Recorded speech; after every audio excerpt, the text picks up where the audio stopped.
নমস্কার বন্ধুরা, চাঁদনি চ্যানেলে আপনাদের স্বাগত জানাই। আজ আমি আপনাদের শোনাব রাজস্থানের হৃদয় গাথা এক অমর প্রেমগাথা, ধোলা মারুর কাহিনী, যা শুধু প্রেম নয়, এক আত্মত্যাগ ও বিশ্বাসের প্রতীক। মরুভূমির বুকে বালির ঢেউয়ের মতো ওঠানামা করত রাজপুত রাজাদের প্রেম, সম্মান আর যুদ্ধের গল্প। কিন্তু সবার উপরে আজও যে নাম দুটি গাওয়া হয় তা হল ধোলা আর মারু।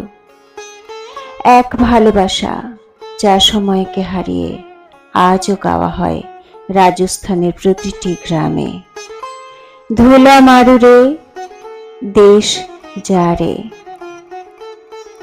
অনেক অনেক বছর আগে রাজস্থানের মরুভূমির বুকে ছিল দুটি রাজ্য, নারওয়াল ও জয়সলমের।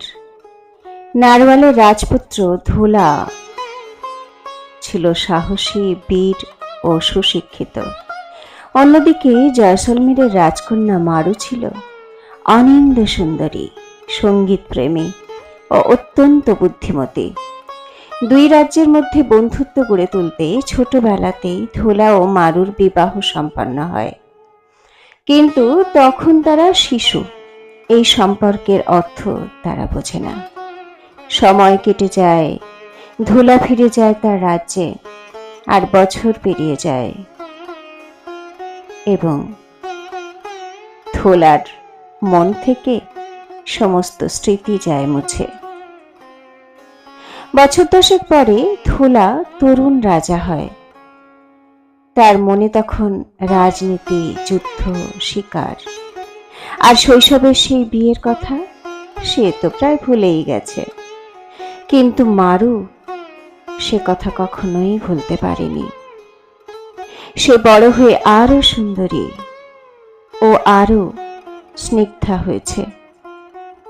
প্রতিদিন সন্ধ্যায় প্রাসাদের ছাদে বসে মরুভূমির দিগন্তে তাকিয়ে থাকে, যেন অপেক্ষা করে কারো ঘরে ফেরার জন্য। মারু জানল ধোলা এখন রাজা, কিন্তু ধোলার রাজ্যে তার পাঠানো চিঠি কখনোই পৌঁছত না। কারণ ধোলার সৎ মা তার প্রেমের খবর পেয়ে সব বার্তা নিজেই আত্মসাৎ করে দিত, ধোলার কাছে পৌঁছতে দিত না। তখন মারু আশ্রয় নিল সঙ্গীতের। সে একজন গায়ক বা ভাট কবিকে অনুরোধ করল, তুমি গানের সুরে আমার প্রেমের বার্তা পৌঁছে দিও ধোলার কাছে। ভাট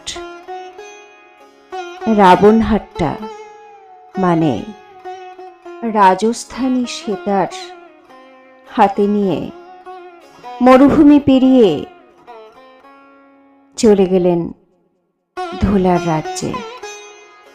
তার কণ্ঠে বেজে উঠল, ধোলা, তোমার মারু আজও তোমার জন্য অপেক্ষা করছে, ফিরে এসো, ফিরে এসো।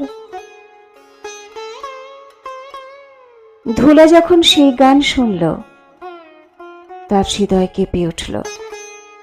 শৈশবের ভালোবাসা ফিরে এলো মনে। তখন সে সিদ্ধান্ত নিল সব কিছু ফেলে মারুর কাছে ছুটে চলে যাবে। ধোলা তার প্রিয় ঘোড়া মোরাল কে নিয়ে তার পিঠে চড়ে পাড়ি দিল মরুভূমির পথে, তার প্রিয়তমা মারুর উদ্দেশ্যে। বালির ঝড়, তাপ, পিপাসা কিছুই তাকে থামাতে পারল না। মরুভূমি যেন তার প্রেমের আগুনের পরীক্ষা ক্ষেত্র। অবশেষে ধোলা পৌঁছল মারুর প্রাসাদে। দীর্ঘ অপেক্ষার পর অশ্রু, আকাঙ্ক্ষা একসাথে মিশে গেল সেই মুহূর্তে, তাদের মিলন মুহূর্তে। ধোলা ও মারু একে অপরের চোখে তাকিয়ে বুঝল তারা এই পৃথিবীতে একে অপরের জন্য যেন সৃষ্টি হয়েছে। তারা সিদ্ধান্ত নিল রাজদরবারের নিয়ম, সমাজের বাঁধন ভেঙে নিজেদের ভালোবাসার আশ্রয় করবে। কিন্তু তাদের সুখ টিকল না বেশি দিন। জয়সলমীরের রাজা মারুর এক আত্মীয় এই প্রেমকে রাজ্যের অপমান মনে করলেন। তিনি সৈন্য পাঠালেন ধোলা মারুকে আটকাতে। আবার অন্য মতে বলা হয়, এক দস্যু রাজা বানা সে মারুকে নিজের করে পেতে চেয়েছিল। তাই সে ধোলাকে আটকানোর জন্য সৈন্য পাঠায়।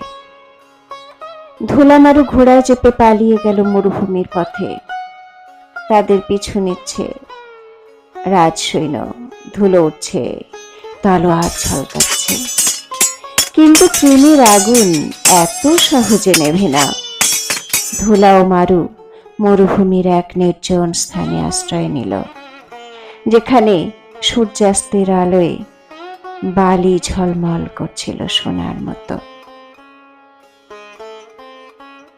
গল্পের দুটি সংস্করণ আছে। একটি বলে, বিপদের মুখে ধোলা দেবতাদের প্রার্থনা করলেন।